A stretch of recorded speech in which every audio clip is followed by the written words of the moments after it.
观众朋友好，这里是大师局，我是宝博。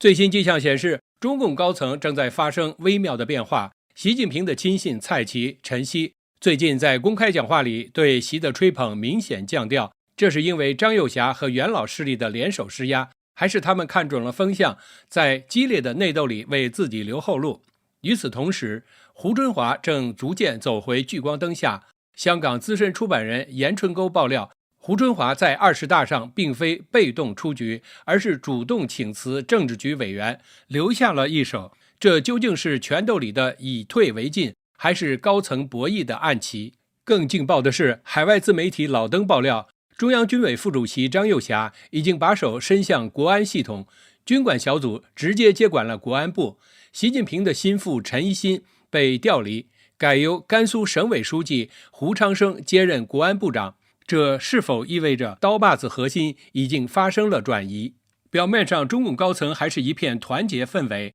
但背后暗潮汹涌，所有矛头都将指向即将到来的4中全会，它可能成为定局的一次大会。9月1号，中共党魁习近平的清华大学老同学、中央党校校长陈希在秋季开学典礼上的讲话，口径比3年前明显收敛。他在发言中突然降调，说要深入学习贯彻习近平总书记关于担当作为的重要论述，深刻领悟2个确立的决定性意义，坚决做到2个维护。这与其3年前的口风大不相同。2022年9月1号，也是秋季开学典礼上，陈希强调要把坚定拥护2个确立，坚决做到2个维护作为最高政治原则和根本政治责任，落实到实际工作中，体现到一言一行上。难道是习家军中的老铁陈希也转口风，闻风而动，为自己留后路吗？另据新华社报道，中央党的建设工作领导小组29号召开会议，传达习近平重要指示。习近平强调，持续抓好中央8项规定精神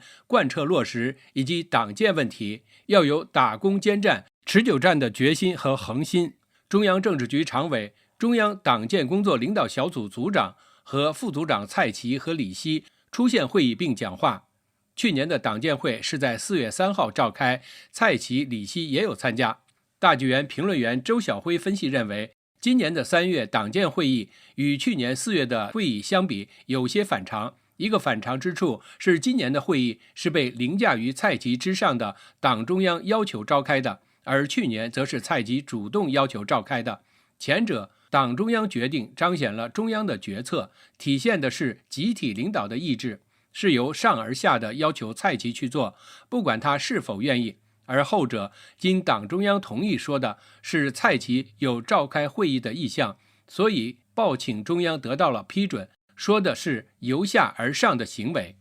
反常的是，连续2年召开党建会议，甚至2025年在半年之内2次召开会议都十分罕见。因为在过去10几年中，中共党建工作领导小组会议召开的次数屈指可数，更没有连续2年召开的。比较特殊的是，2012年习近平上台前后，半年之内就召开过2次，显示出政权的不稳带来的新变化和新需要。此外，去年的报道中提到，习为开展党纪学习教育提供了重要遵循，提到以严明的纪律确保全党自觉同以习近平为核心的党中央保持高度一致、统一思想、统一行动，提到忠诚，但在今年的3月和8月29日的报道中却都没有提到。蔡奇的讲话至少在官方的报道中没有过度捧习言辞，这应该说是在对习降调。如果还是以习为核心的党中央，蔡奇的吹捧只能是更加高调，而不是降调。那么为什么在3月刚刚召开党建领导小组会议不到半年的时间，8月底又要召开一次会议呢？这明显是反常之处，是为了借习之名继续推动整党，还是对外传递蔡奇、李希2个常委的态度？要知道，虽然在今年3月的党建领导小组会议上，蔡奇、李希虽然降调，但报道中还有深刻领悟2个确立的决定性意义，坚决做到2个维护等捧习表述。不过在刚刚的党建会议上，这样的表述消失，是谁让蔡奇、李希变调？大概是中共各派决战中习近平落于下风的无奈之举吧。习近平从2022年中共20大上夺得第3连任的春风得意，甚至将前党魁胡锦涛众目睽睽之下驾离会场，到如今，习核心不仅在文章里被淡化，就是在现实中也被淡化。习近平前往西藏，不但不是中央赴藏代表团团长，更遭中央军委副主席张又侠无所顾忌的不奉陪。同行的胡春华却高调前往习礼曾去的西藏林芝，并有地方3名大员陪同参观东北亚博览会。习在寒酸的中南海纯一斋接见柬埔寨国王和太后等异常情形，而现在又出现蔡奇、李希吹捧习降调的现象，习近平的权势由盛转衰的迹象明显。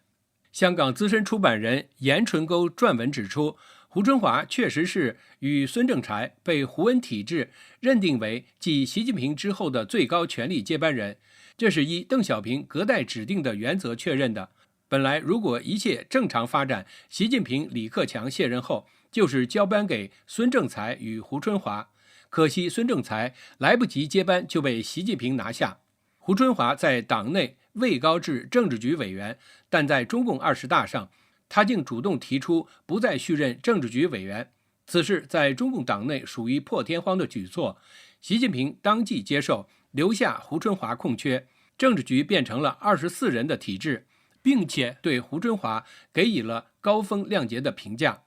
胡春华辞政治局委员是真心或假意，没有人知道，但这一步以退为进的策略应该是有高人指点。若党内高层仍期望他接班，那么从政治局退出来，离开最高决策层，避免涉及一些官场斗争，少一点政敌，这对以后再生会减少很多阻力。或许孙政才锒铛入狱的下场也让胡春华引以为戒吧。可是现在似乎胡春华迎来了时来运转的时机，正在高调重新走入人们的视野。从习近平的示威到胡春华的示胜，也确实反映了中共内部权力斗争的晴雨表。自媒体人老登在节目中爆料，目前掌握了军权的中共军委副主席张又侠的军管小组接管了中共国家安全部，原中共国安部长陈一新被甘肃省省委书记胡昌生接替。海外媒体人蒋网正也爆料称，胡昌生将接任陈一新，任中共国安部部长。蒋认为这个位置重要性不用质疑，但胡原定为内蒙古党委书记，如今调任国家安全部，比地方大员要降低一个档次。胡昌生祖籍江西，1963年出生，早年在成都地质学院任教，1998年调任成都市锦江区副区长。1996年至2002年，周永康先后任四川省省长和省委书记，期间胡昌生可能获得其本人或其党羽的关照，从一名高校老师升格为政府要员。2015年至2017年，胡昌生跨省调往青海，任省委常委、组织部部长，随后调至福建，先后担任省委常委、组织部部长、厦门市委书记、省委副书记等职。赵乐际被称为青海王，胡可能在青海期间与赵建立了关联，再通过赵进入了习近平的视野，之后更是平步青云。2021年1月调入黑龙江，历任黑龙江省委副书记、省长，2022年至今为甘肃省委书记。胡昌生这次的职位变动，可能与其在应对天水幼儿血铅事件突发事件的应急处理有关。但国安部长需要应对的国际局势要复杂得多，国安势力庞大，掌控着诈骗园区、人体器官买卖等犯罪链条。估计胡昌生仅凭天水铅中毒案的经验是无法胜任的。中共政权表面风平浪静，但内部的权斗厮杀激烈，哪一派能胜出？习近平还能保住官位吗？这可能要到4中全会官员卡位时方能见分晓。您怎么看呢？请留言告诉我们。这里是大时局，感谢您的陪伴与思考，请订阅、分享并打开小铃铛，一起在动荡中坚守真相，在黑暗中点燃希望。